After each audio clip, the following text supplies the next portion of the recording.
Bonjour à tous, Pascal Elbé revient avec son dernier film La Bonne Étoile, 4e long métrage en tant que réalisateur, une comédie humaine et historique qui se déroule en 1940. Le film suit Jean Chevalin, un ancien soldat déserteur qui, pour fuir la guerre, se fait passer pour juif et entraîne sa famille dans une aventure aussi absurde qu'héroïque.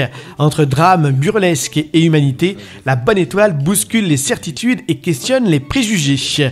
Nous recevons aujourd'hui Pascal Elbé. Bonjour Pascal Elbé. Est-ce que pour réaliser ce film, vous êtes inspiré de votre parcours familial ?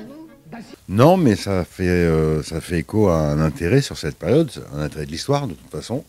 Et c'est vrai qu'aujourd'hui, je trouve qu'il est important de rappeler notre histoire, parce que parfois on oublie cette histoire, et quand on l'oublie, cette histoire qui a été évidemment un peu sombre en 40, on est souvent condamné à la revivre dans ses aspects les plus sombres. Donc ça nous permet toujours de raviver cette mémoire-là. Et évidemment, quand on présente le film un peu partout, on se rend compte que cette histoire appartient à tout le monde. On a souvent des gens qui viennent nous voir parce que leurs grands-parents ou leurs parents ont vécu l'occupation, ont participé à la guerre. Donc on a des témoignages qui nous font penser que, en fait, cette mémoire-là, faut la garder vive, cette mémoire de notre histoire. Alors ce film a été réalisé dans les Vosges. Pourquoi vous avez choisi de réaliser ce film ici dans la région Grand Est ? Alors déjà parce que ça a été un partenaire, évidemment ils nous ont beaucoup aidés. Et ensuite c'est parce que c'est vrai que c'est le film qui se passe sous l'occupation avec un personnage qui veut regagner la zone libre. Il y avait évidemment 2 points de passage, dont les Vosges, tout le point de passage pour aller regagner la Suisse et là en zone libre. Donc évidemment c'était presque une évidence, et aussi parce que j'avais envie de tourner dans cette région, parce que moi j'ai grandi en Alsace, évidemment à côté des Vosges, que je connais bien, et ça me permettait de retrouver un peu, j'allais dire, des souvenirs d'enfance, et en même temps, c'était historiquement juste. Et j'étais très heureux de participer pendant 2-3 mois, d'amener un petit peu de lumière, un peu de vie dans cette région qui est parfois un peu oubliée. Donc je trouve on a été très inspirés d'aller faire confiance à cette région qui nous a beaucoup aidés, qui a été vraiment, sans lesquels on n'a peut-être pas pu aller jusqu'au bout de cette aventure. Alors j'ai regardé le film et j'ai été particulièrement surpris en fait du fait qu'on parle quand même d'un sujet historique, d'une période historique assez grave, assez douloureuse pour le pays. Et puis vous ajoutez un peu d'humour, un peu de comédie, mais c'est une sacrée difficulté de trouver justement cet équilibre entre la comédie, mais pas trop. Oui, vous savez, c'est comme cette tradition des tragicomédies italiennes, où ils parlaient de sujets très graves, mais avec beaucoup de légèreté, parce que c'est peut-être une des seules façons pour que même les jeunes générations,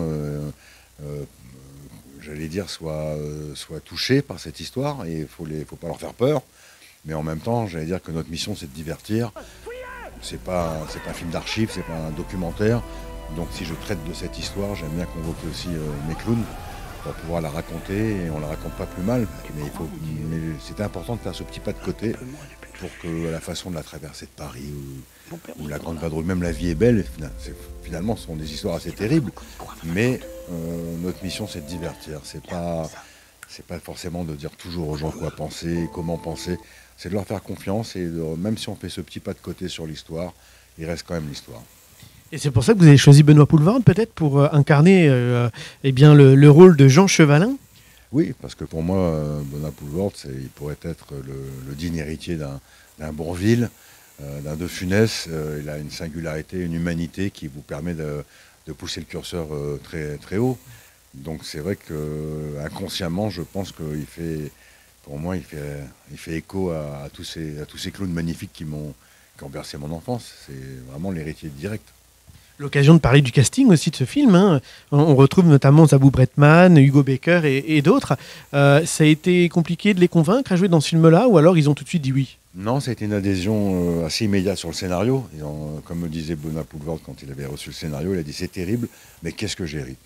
Ils m'ont un peu tous répondu ça en disant que c'était important de faire ce film, mais surtout que oui, je crois qu'ils ont été séduits par un film un peu qui nous rappelle un peu les films quand on avait vu en étant plus jeune, avec une vraie histoire, avec une vraie progression dans les personnages. Et en fait, non, ils ont adhéré très vite, très rapidement. J'étais moi le premier surpris. Alors, comment il résonne ce film en vous exactement, une fois maintenant qu'il a été réalisé ? C'est un film que j'aime. Parfois, on a un peu de distance avec ce qu'on fait, mais ça, c'est un film qui est important pour moi, qui raconte beaucoup de ce que je peux être et de ce que je peux penser. Et c'est vrai que de plonger dans un film historique, c'est un peu un fantasme hein, pour un cinéaste. C'est une période qui est très, très cinématographique et aujourd'hui résonne parce que ce que raconte ce film, évidemment, répond aussi à parfois une inquiétude que je peux avoir d'aujourd'hui, avec l'époque d'aujourd'hui et avec ce que ça raconte. On va pas tout dévoiler, mais il résonne, j'allais dire, terriblement avec aujourd'hui. Alors, si on peut si on peut détourner des clichés, des préjugés en les tournant en ridicule pour nous amener un peu à réfléchir, tant mieux, mais avant tout divertir. Qu'espérez-vous que le public retienne de ce film-là? Quel message vous voulez que le public, en sortant de la salle, qu'ils se disent « Ah oui, j'ai compris ». Déjà qu'il était diverti, qu'il ait pris du plaisir, ça c'est déjà la mission qui est, on va dire, aux 3/4 accomplie. Et c'est vrai que pour le public plus jeune aussi, je me dis si on leur fait traverser l'histoire en leur mettant des images, en mettant des situations, même des rires et des larmes dessus, et c'est une meilleure compréhension de ce qui fait notre ADN dans ce pays. C'est de raconter notre histoire, de raconter les gens qui sont sacrifiés, ces enfants aussi qui ont connu la guerre. Ça permet de mettre des images dessus et on va dire de comprendre un peu où il ne faut plus aller, même si l'histoire qui est censée nous raconter, nous apprendre beaucoup de soi-même, parfois on n'en retient pas grand-chose. Donc il faut toujours faire un rappel, une piqûre de rappel. Alors à la fin de mes interviews, je laisse carte blanche à la personne que j'interroge.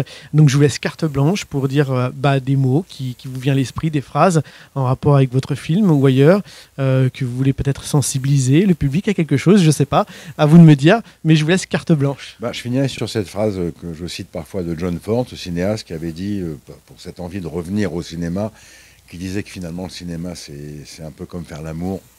Quand c'est bien, c'est waouh, formidable. Et quand c'est moins bien, c'est pas mal quand même. Donc vive le cinéma. Merci beaucoup Pascal Elbé pour cet échange autour de La Bonne Étoile, un film aussi drôle qu'émouvant qui nous rappelle que même dans les heures les plus sombres, il existe toujours une part d'humanité et d'espoir. Le film est à découvrir dès le 12 novembre dans toutes les salles de cinéma.